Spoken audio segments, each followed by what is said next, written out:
Released in February 2020, the Cuphead Show is a tribute to the Fleischer era of animation, and with ambition, a modern eye, and a genuine appreciation of the source material. Lighthouse Studios was responsible for production on the series from layout to lock picture, and today we're speaking with two guests from Lighthouse Studios, Paul Madden and Andy Stevens. Paul, Andy, welcome to the stream. Thank you. Hello, thank you. Great to be here. Why don't we start by introductions and descriptions of your role at Lighthouse Studio. Paul, who are you and what did you do on the Cuphead Show? I'm the assistant director. I'm still working on the Cuphead Show at the moment. Do you want me to kind of give you a bit of an insight into the work I do? Yeah, I think we'll be able to touch on that in the next question. Okay. But Andy, can you give us a quick description of your role at Lighthouse Studios? I'm one of the animation supervisors. I also do the retake supervising as well for animation after Netflix have seen everything. All right, Paul, let's go. What does a typical day look like as an assistant director on the Cuphead Show?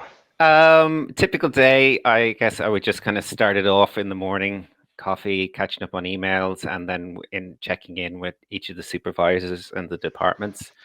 My role is responsible for seeing the episodes and the series all the way through the pipeline in Lighthouse, from rigs, layout, background, scene prep, animation, effects, lighting, comp, and edit.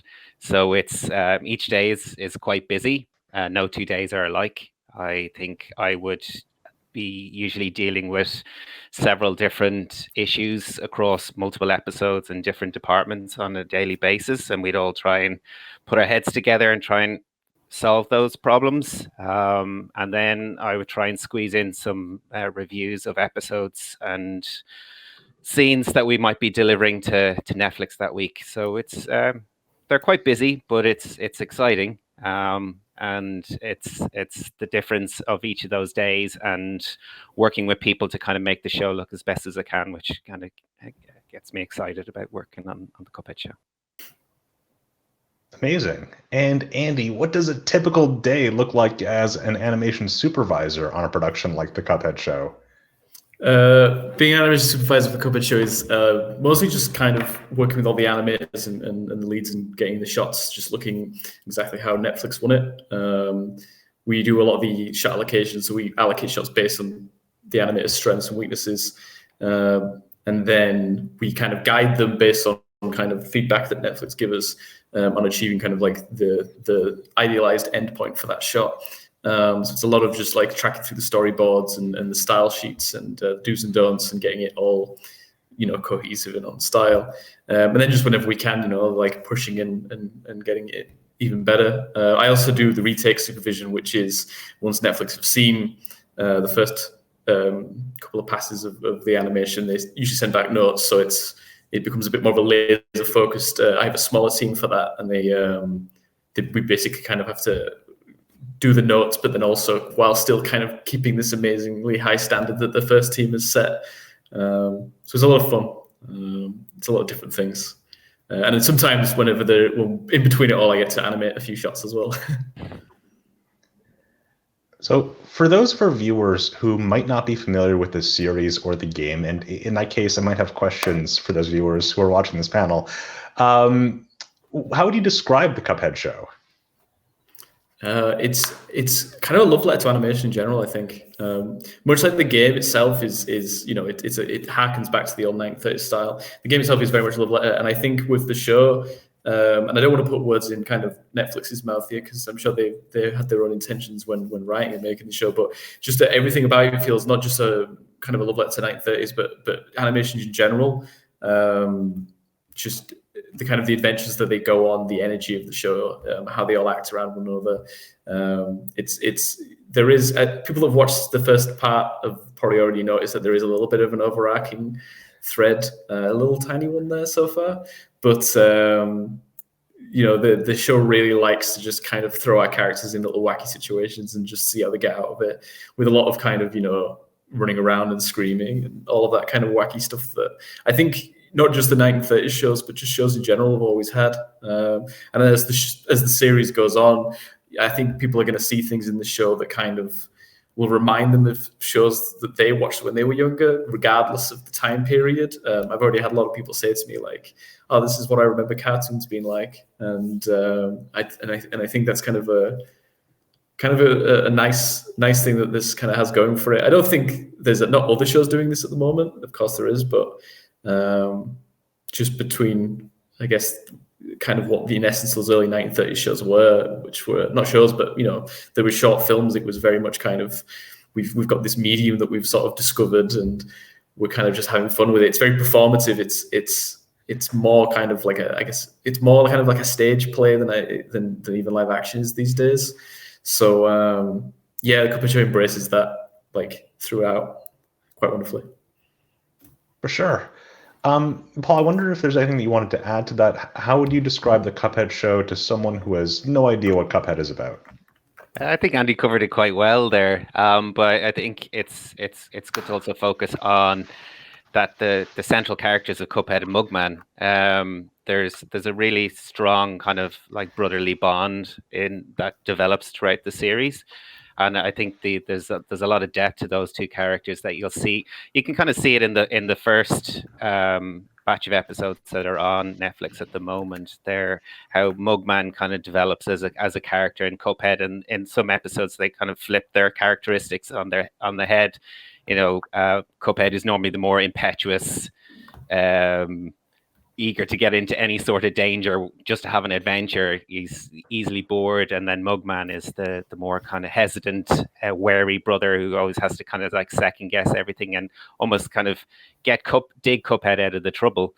And then I think at the core of it as well is their relationship with the devil. Cuphead has made a deal with the devil, and the devil wants payment. And that, as Andy said, there's kind of an overarching relationship throughout Cuphead and throughout the series, without giving anything away for the later series. That it's a really great kind of driving force to kind of introduce new characters, to introduce the gags, to kind of have slapstick, and then in some episodes have like really nice kind of intimate character moments. That's quite surprising. So it's not all kind of slapdash. There are some lovely kind of smaller kind of character episodes, and then there's the kind of really big bang for your buck kind of explosions and slapstick episodes in there. So it's a lovely mix of kind of traditional and modern animation storytelling. Yeah, and I think it's fair to say that Cuphead is very much a tribute to animation of the 1930s and cartoonists like Max Fleischer and Grim Natwick. How familiar were you with that era of animation before the series, and what films did you watch before you started production on the show? Let's start with Paul this time. Okay, I would have been familiar with old Popeye and Betty Boop and Fleischer cartoons and some of the silly symphonies in early Disney, because back when I was a kid, I would have watched kind of reruns on TV and VHS. I'm showing my age there now. So it was really nice to be able to kind of work on the Cuphead show and find out that this was kind of an era of cartoons that they were going to be referencing. And before we got started in earnest on the series, the Netflix LA team gave us a list of cartoons that they were kind of looking through, and there was the old kind of Popeye, Sinbad episodes, Bimbo and Betty Boop, and then the early Mickey Mouse silly symphonies. So it was just great to kind of see those cartoons come to the forefront again, and my childhood come flooding back. And Andy, how familiar were you with that era of animation before the series, and what films did you watch to prepare for the Cuphead show? I mean, as a kid, I was always a Merry Melodies fan of Looney Tunes. Like that was always out of all of them, that was like the one I loved the most. And then, I think I did Animation Academia, and I think a lot of people that do, like, you end up having to watch kind of a lot of them just to kind of understand, especially when you're learning the 12 principles the first time. They're very good to look at because, as you said in the pre-call, a lot of these were made before they kind of came up with the 12 principles. So it's where a lot of that developed from. So I think I definitely kind of had to dip in and out. But prior to the Cuphead show itself, it wasn't something I was like as familiar with as I felt I should have been. So it was kind of a lot going back and watching like the Silly Symphonies and particularly Popeye. I think Popeye is actually kind of a great, especially for the Cuphead show, because it's got a lot of it's way more I guess not figurative, but it's very more embodied as a performance than like a lot of the Betty Boop stuff with like Bimbo the dog and stuff. It was all kind of, again, it was very performative, and Popeye was very much kind of more story driven, I always found.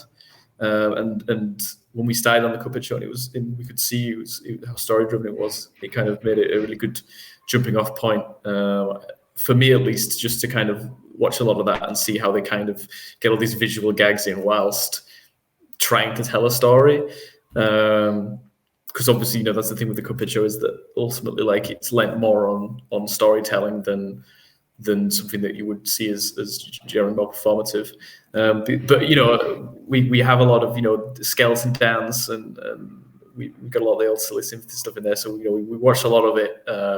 But sometimes some of it was just sort of in preparation, because it was like some of them are so famous now. It's like, well, that's definitely gonna come up at some point. So let's look at this and see what we can learn. But then when we actually did start making the projects and stuff, the guys over at Netflix had, there was like, here's the recommended list watching, and they actually did send us a whole bunch of Silly Symphonies and Merry Melodies and all of those,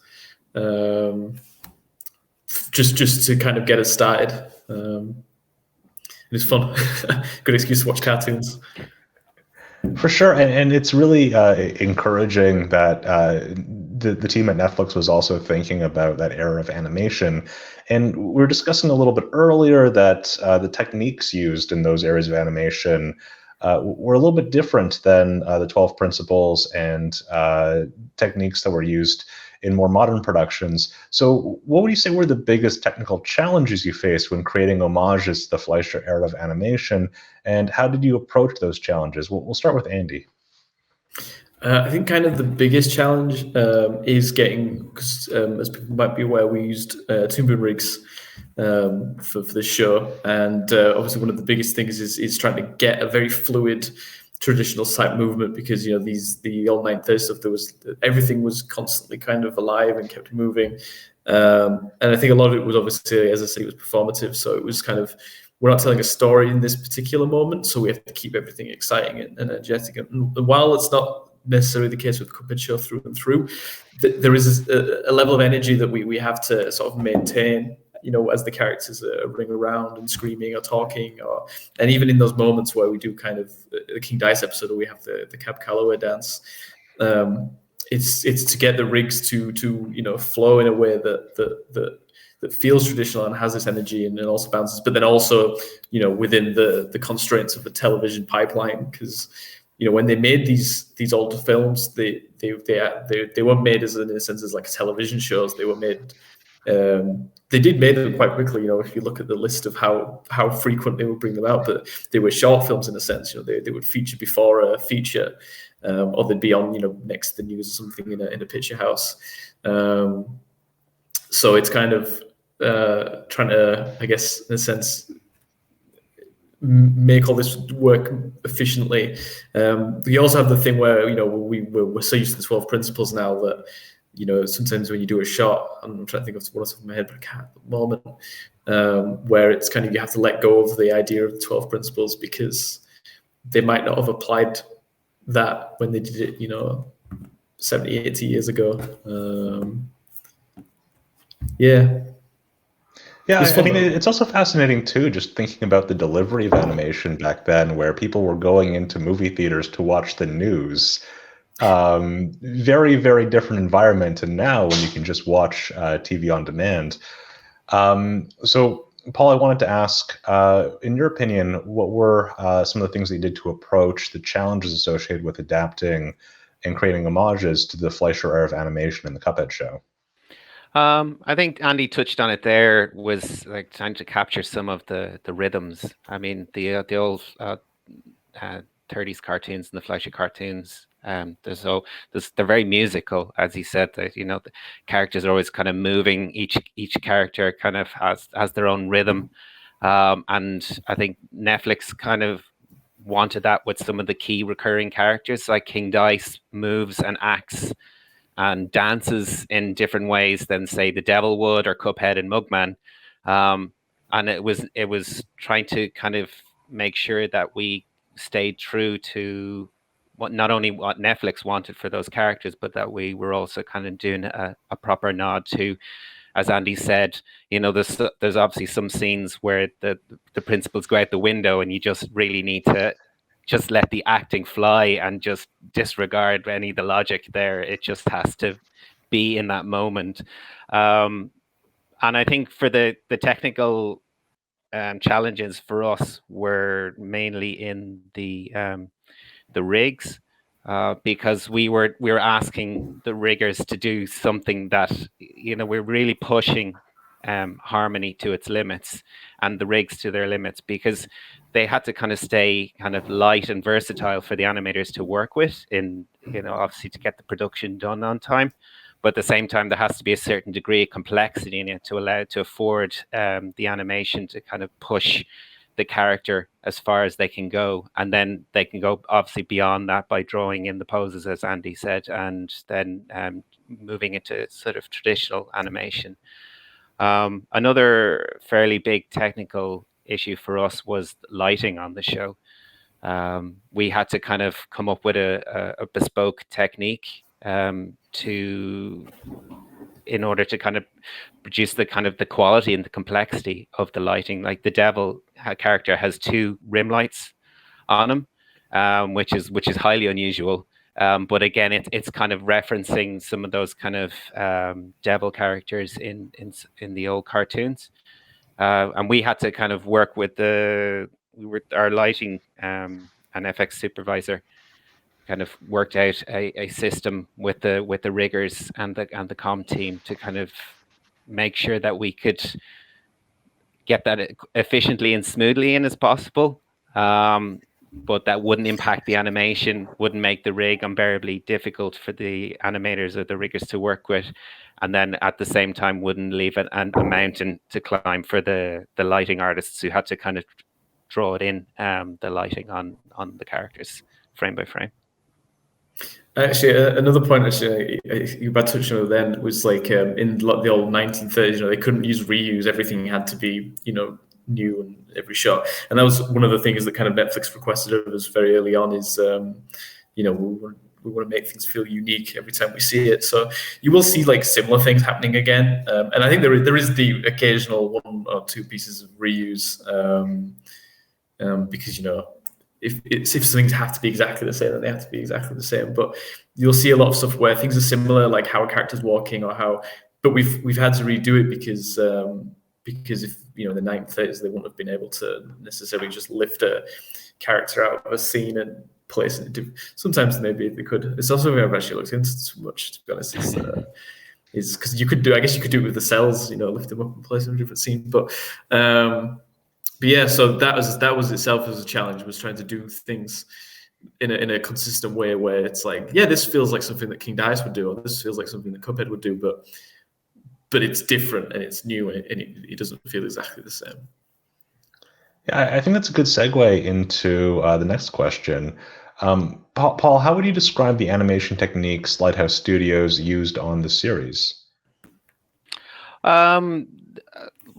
There's so many. I mean, I think Andy kind of touched on it there. There's the traditional animation was brought into play on some of the scenes that just couldn't be done through kind of rigged or puppet animation. There's some kind of fairly intense and very kind of detailed pieces of animation. The King Dice Cab Calloway reference dance would be a good example, where we would have to kind of just go fully traditional. And then you have the cutout puppet style animation. And then even within the FX and lighting departments, they would have to the FX was all done kind of traditionally drawn into Harmony. And then some of the compositors would kind of get in on the camera moves, the multiplaning. So I think right across 3 or 4 departments, you've all different kind of facets or types of animation going on. And Andy, I think your specialty was more on the character animation side, right? Yes. What are some techniques that were specifically used for animating characters?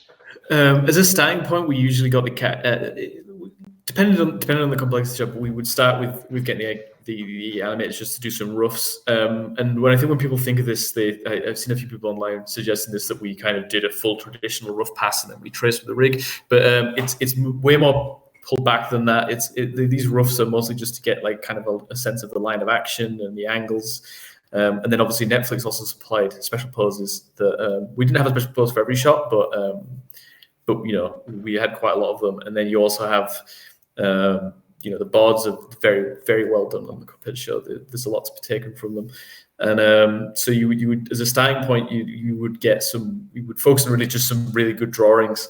And I guess we can talk about this with a later question, but we do treat them as drawings, not as rigged poses. It's not something like, okay, here's the rig and you pose it like you would do like with a paper puppet or something. You know, it's using deformers and creating new assets and drawing and really getting those drawings really well first before we then even go into like in betweening and getting, you know, all the flow and the spacing right. There's a big precision on spacing in the show as well. Getting the timing was usually really good in the boards. Like those guys get comedy, like the whole just, there's so many jokes that just land because of how good the timing is. So timing was never like a huge issue for us on our end, because again, like we've done such a good job. But for spacing, it was getting everything just tight. You know, if you have a character kind of like pulling their arm out like this, you know, if you've got 10 frames to do it in, you know, that spacing was going to dictate whether or not that joke landed or not, more than anything else. It's just a case of, you know, maybe it's much tighter, you know, or at the start, and then it pops into that, or, you know, maybe we have an overshoot, and we managed to kind of get that down to like a very good, I think a very good standard that all the animators understood. But it's a lot of, it's something that I don't think a lot of people understand when they look at animation, like how important spacing and flow and things like that are. And then once, you know, you get to the end of the shot, it's just a lot of just kind of polishing up and making sure everything works. We break these rigs, you know, we push them to their absolute extreme, and then some, making new elements and whatever it is that we can.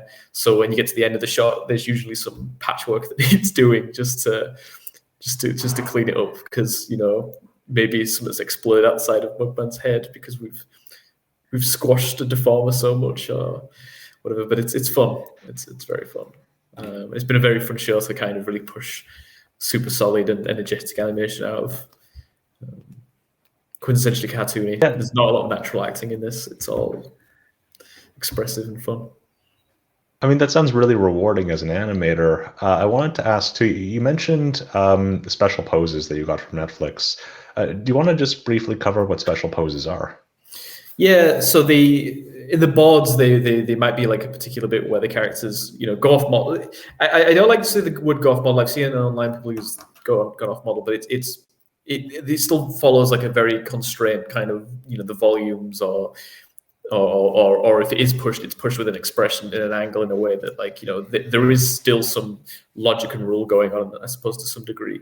Not all the cases we really get pushed, but typically, like, one of the artist designers, the directors, like I think Adam and Clay did a lot of the episodic directors. They did a lot of them themselves as well, and they would just kind of really push these drawings and really like. And they're very polished and finished off drawings as well. They're not all rough.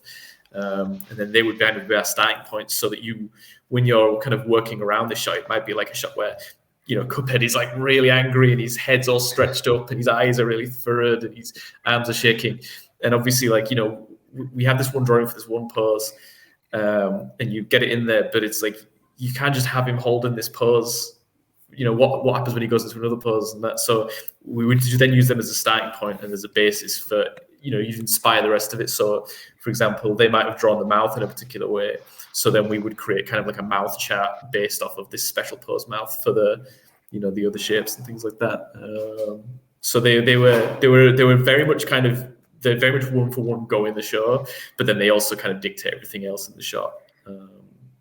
They're usually quite key as well. It's stuff that I think does require very good draftsmanship to sort of irk out of the boards and to keep a model. And I think they were a good guide for the animators here to know how far they could push a character off model outside of their normal. Each character would have like a set of rules, that dealt with the kind of how they move, how they react, how they act, their proportions, from the different angles.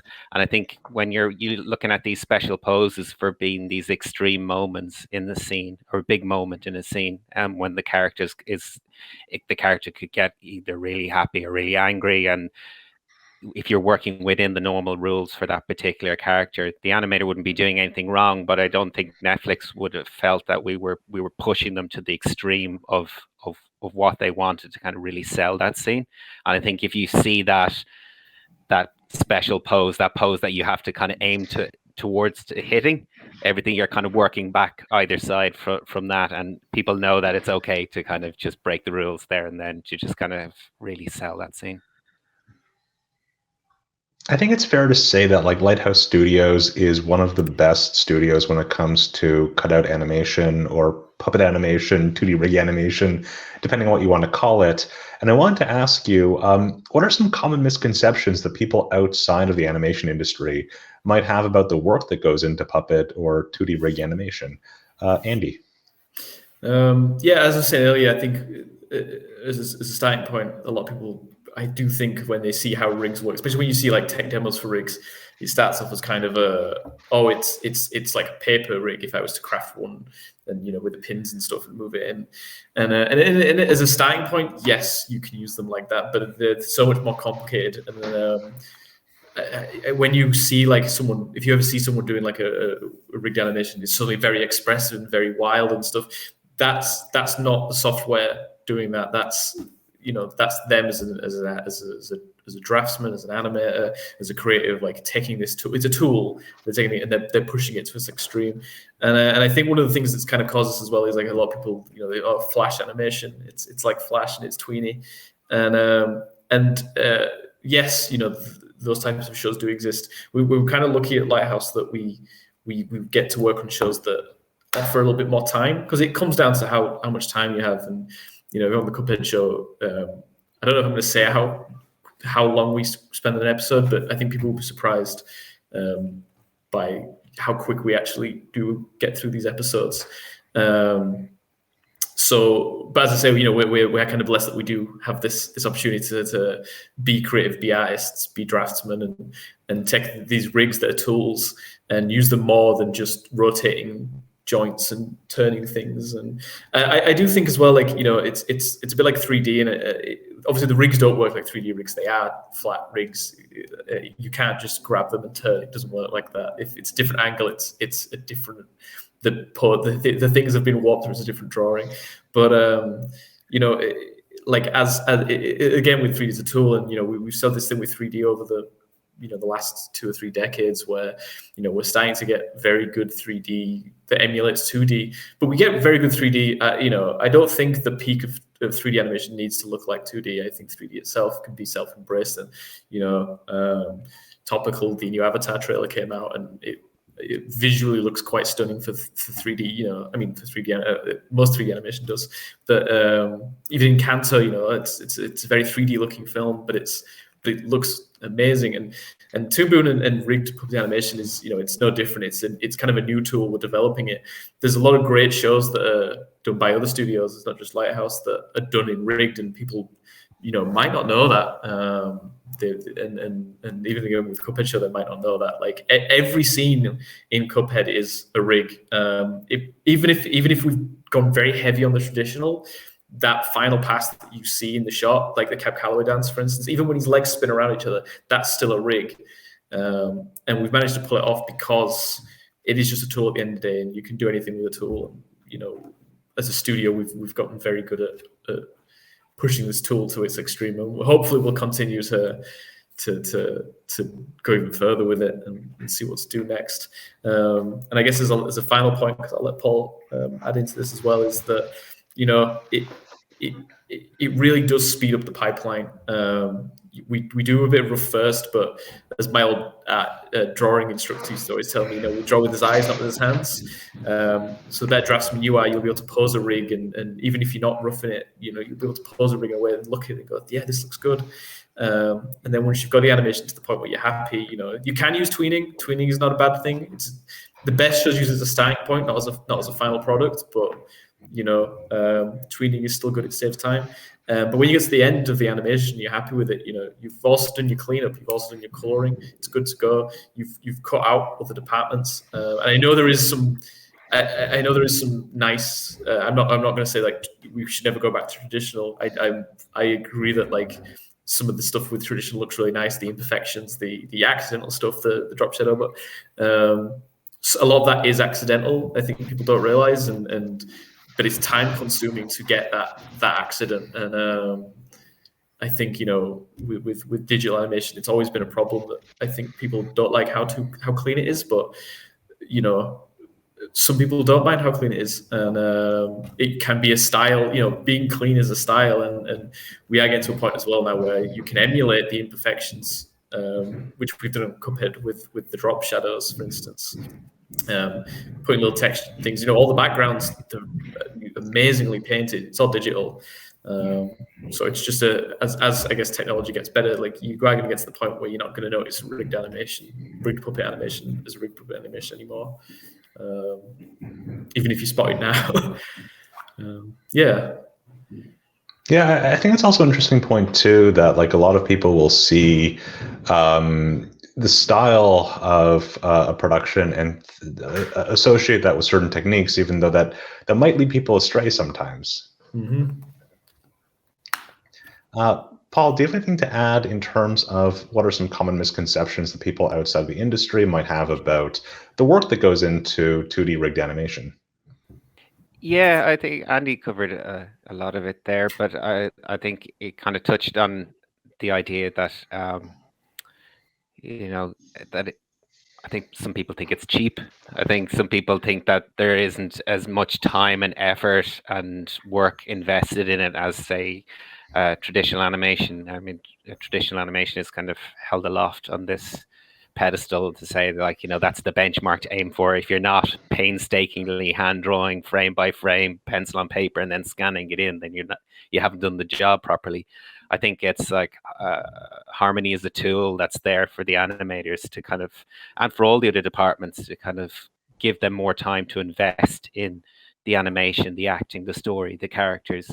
And I think people will be surprised at the diversity of styles that you can do with 2D puppet rigged animation, from the more kind of simplistic, blocky, energetic movement right up to the sort of more fluid, traditional style movement that's in the Cuphead Show. And I think that it's really all about what suits the type of aesthetic you're after. I mean, what is it that it is a tool to serve a purpose for what the people want the show to look like, how they want it to come alive. So I think the misconception there is that there's a lot of limitations on this particular style, but I think there's actually a lot of different ways you can kind of use the tool to kind of bring about a myriad of different references and styles of animation. Yeah, and also things like production budgets can have a big impact on the amount of time that animators can spend working on any production, regardless of the techniques that are used. So there are always many different factors that go into the quality that you'll see in an animation, in a production. And I think it's fair to say that the Cuphead show looks phenomenal. I wanted to ask you, how would you describe the collaboration between the animation teams at Lighthouse and the story team at Netflix? And I think I'll start with Paul. The collaboration kind of grew as the project went on. I mean, Cuphead it's like every new series. It's always going to be a challenge because you're trying to define the characters, the world, the style, and in a very short space of time. And you're trying to. It's two studios kind of working together to kind of follow the same vision. And Netflix were great. You know, Dave, Cosmo, Andrea, Adam, and Clay all gave us like so much references of the direction they were trying to take the show in. And we would often kind of get back to them in the early days and say, like, this is possible. You know, we might be able to do something like this to get close to the idea that you have. As Andy said, you know, they're all kind of trained animators and storyboard artists and directors, so they come from a creative and technical background themselves, but maybe not as up to date or educated in rigging. Rig 2D rigged animation. So it was up to us to kind of show them really what we could do with the pipeline and the processes that we have. So it that kind of grew as the series progressed. We'd always like work closely with them every week. We'd have kind of regular calls and meetings just to kind of discuss the upcoming episodes or particular big moments, or if there was kind of any recurring look or effects or particular I don't know if a character had a kind of like a signature move, or this how they would always try and communicate with us what they were after. And as Andy said earlier on, the cartoons that they referenced from the 30s and 40s, they would always kind of give us very specific moments, or they kind of say, you know, it's this particular character, we want that kind of rhythm, or we don't want you to go too kind of soft and rubber hose. We need to like have a bit of snappy energy in it. And then, as we discussed earlier about the special poses, they would always really help inform us in how we could kind of push the animation. So it was a bit of a back and forward with the kind of creative drive on their side, and us are providing the kind of the technical expertise of how we could actually make that happen. And it was really nice to kind of also kind of make some sort of creative suggestions of alternatives of how we could actually achieve something like that wouldn't normally be done in a puppet rigged animation pipeline. Andy, do you have anything to add for how your team collaborated with the story team at Netflix?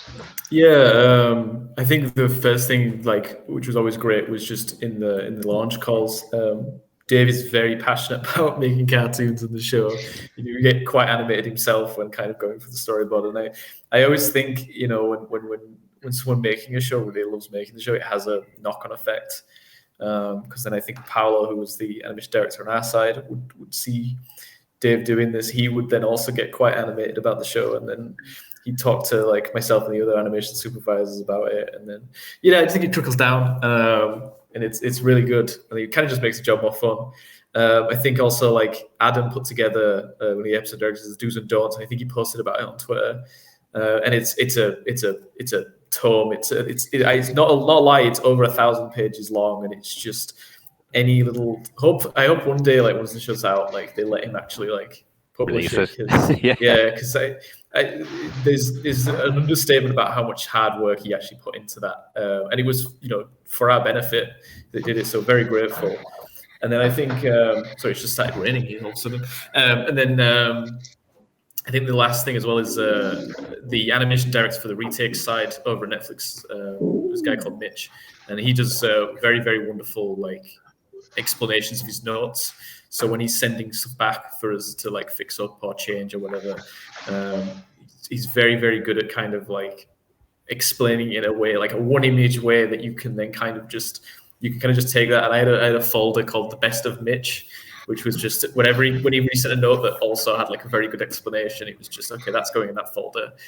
Update everyone to let them know about it. And it became this nice additional piece of animation just with all this information of just, oh, if you're having a character point, you know, here's the recommended spacing for an overshoot that we quite like over at Netflix, or, you know, little things like that it adds up towards, you know, getting the style and everything. That whole thing I was saying earlier about keeping things different but consistent, it was good. And a lot of this developed along the way. So as we're kind of figuring out how someone would move, they're also kind of figuring out how someone might move at the same time. And then, you know, usually at the end of an episode, like you kind of meet in the middle.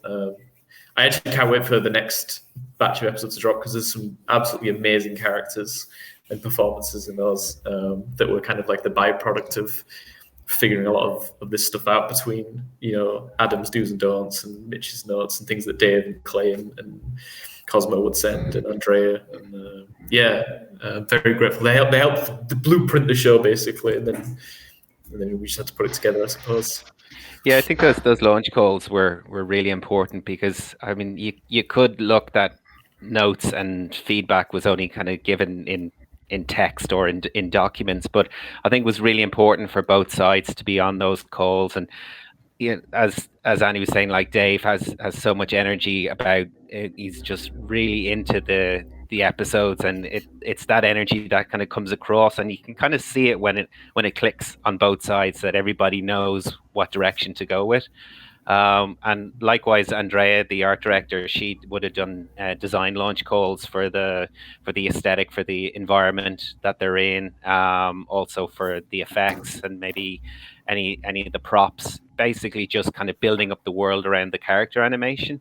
And I think just to have that back and forth when you're on a call and just talking it through how the scene and how the episode is going to play out, it's much clearer than, say, if you were just kind of getting a ream of written notes. I think you can see everybody in the room is walking down the same path.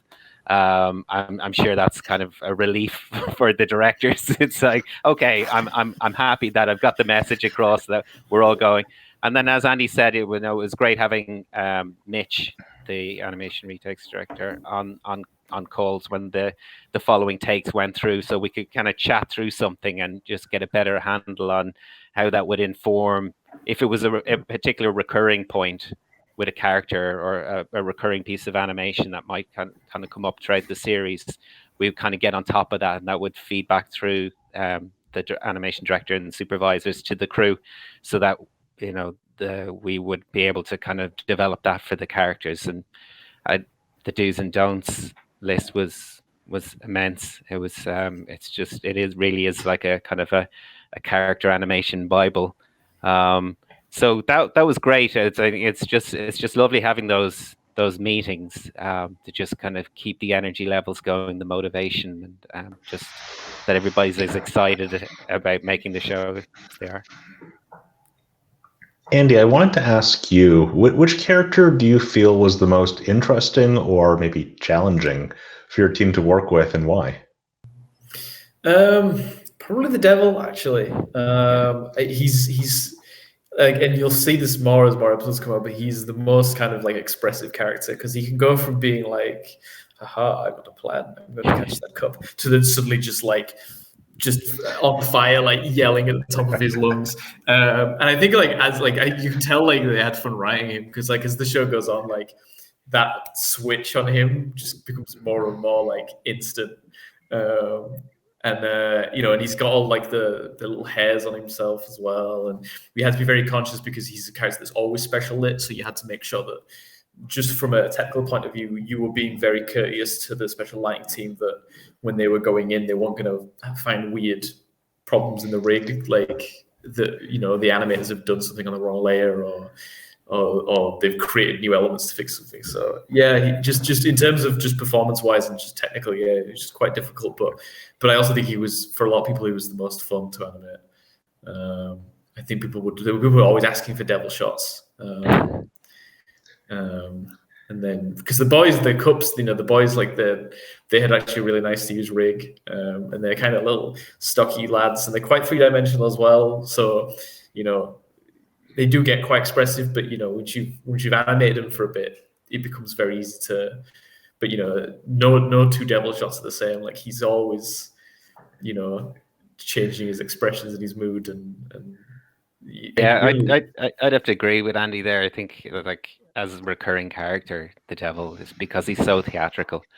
I think he initially starts out in the series, when you're first looking at him, it's almost like the kind of the faux English, comedy bad guy. But then he develops into something so different that's like, in each episode you don't know which devil you're getting. He's a man of many moods. And I think that would obviously make it very interesting for people to work on the character. But again, that kind of presented the challenges, as Andy said there. You know, the technical challenges is like, how much do we have to kind of invest in the rigs, and how much do we kind of have to be careful about how we kind of lean into the setups for the lighting team further on, so it doesn't become a headache. But not to take away from that, it's like he is a great character, and I think he plays very well off Cuphead and Mugman. I think they kind of push his buttons, so that it kind of creates these different moods that just makes him stand out as a really interesting character. And he transforms a lot as well. So. Yeah. Speaking of artists wanting to work on the devil in Cuphead, where can our viewers go to learn more about, or do you have any recommendations for artists interested in working on a production like the Cuphead Show with Lighthouse Studios? I'll let you go first, Paul. Do I have any recommendations? Yes. Just be prepared to learn a lot in a very short space of time. I think just no matter what sort of level of experience you're at, I think no two productions are alike, and I think you kind of have to learn to adapt to the show that's there very quickly. Cuphead is a technically very complex show, but it's very rewarding in that the type of work that you're going to get to do, you're going to really push your craft. You're going to learn a lot, and I think you're going to come out of it as a better artist than you went in such a very short space of time. So I think the advice would just be to kind of be prepared to learn a lot. I think if you're getting down to specifics, just for riggers, just you have to be very kind of technically skilled, technically adept for turnarounds. I think that was one of the demands on the Cuphead show, is that having a proper technical turnaround makes it seem seamless, and again makes it look less like it's kind of puppet 2D rigged.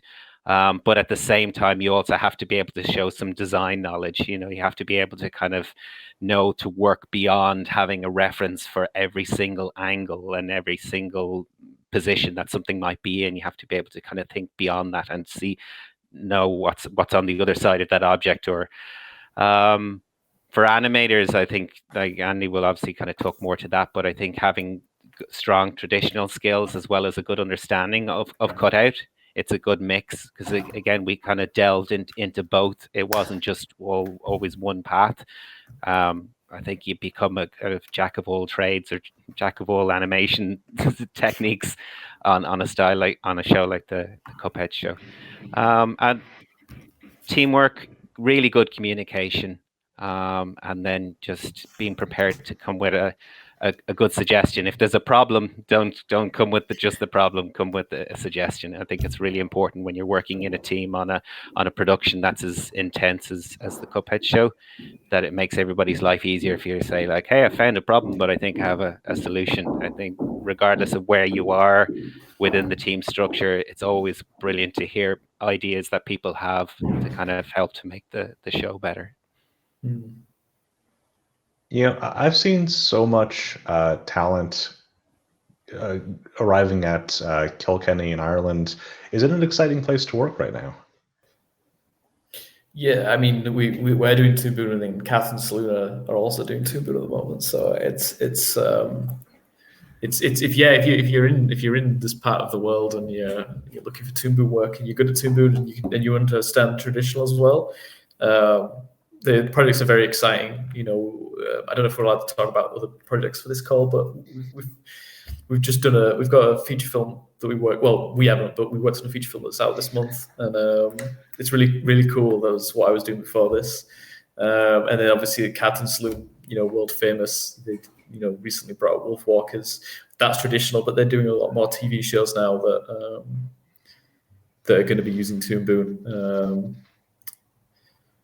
So it's definitely a place, and it's a growing town as well. Like just in general, there's a lot of business and stuff moving here, and it's kind of getting crazy to be honest. I think they're trying to turn it into a city, I guess. So if you come here now, you'll get here before everything gets too expensive, I suppose. Yeah, it's booming for Phil Kilkenny and Ireland as well. I mean, like as Andy's mentioned there's kind of a strong 2D tradition in Kilkenny with Cartoon Saloon, and that's kind of expanded into Lighthouse. And then if you even look at the kind of the diversity of the type of projects that Lighthouse are working on, and Saloon as well, from short format TV stuff to kind of sort of 3-parter, longer format to feature movies. And then even if you look at Ireland as wider, there's kind of a very strong 3D animation setup here for TV and film. So it's very healthy. It's great to see. It's really nice to kind of see. You turn on the TV and in the morning there's like 3 cartoons back to back, and 2 of the 3 were made in Ireland, and it's some of the people who made it, or actually a lot of the people who made it, because it's a very small world here. So yeah, I think it's really healthy, and it's a good time to be doing animation here. All right, where can our viewers go to learn more about Lighthouse Studios and the Cuphead Show? We have a website, which is lighthousestudios.ie. I'm just going to double check that now before I... Yes, lighthousestudios.ie. So no space in it. It's just lighthousestudios.ie. And that has, we have a list of our projects. We also have a careers portal that has kind of like applications that are up every now and then. And we're usually typically we do all our shows in Toon Boom. So if we ever have any applications up for rigging, scene prep, animation, comp, that stuff usually is always Toon Boom. But we do backgrounds and layouts here as well. We occasionally do design if the project requires it. And the odd, all sorts can pop up on there sometimes. So that's definitely worth checking out. And then obviously, if you want to see the Cuphead Show, you can go to Netflix, and it's on there. Just if you just search Cuphead Show, and hopefully there'll be more episodes up soon. I don't know when. I think they've announced it, but I'm not too sure. I don't think I can say anyway. So Top secret. Top secret. Sarah, who's in charge of communications here at Lighthouse, she's very active on a lot of social media. So you can catch Lighthouse on Twitter. They're also on LinkedIn, and there's usually video postings of crew, talking about the work that they do, and there's some video and photo postings of just life at Lighthouse. Whether it's some event, a launch event, or just a get together that people have done, just to kind of show the 2 sides, the work and the play that kind of goes on here. And you can also catch up with a few of them at the Annecy Festival. One of the episodes of Cuphead is actually screening as part of the festival. So there's going to be a few people over there from Lighthouse, and they'll have a stand. So they're just eager to kind of meet anyone who's interested in animation, anyone who might be interested in potentially working at Lighthouse. So if you're at Annecy, check it out.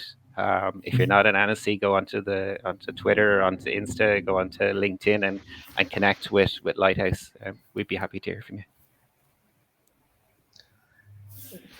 Well, first, congratulations on having your episodes screened at Annecy. That is really cool.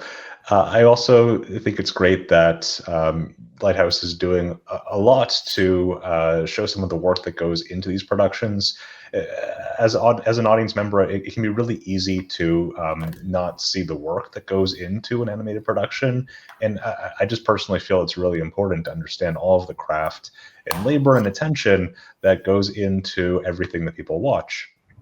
So I want to thank you, Paul and Andy, for speaking with us on today's panel discussion, and for everybody attending Toon Boom's Animation Trends event.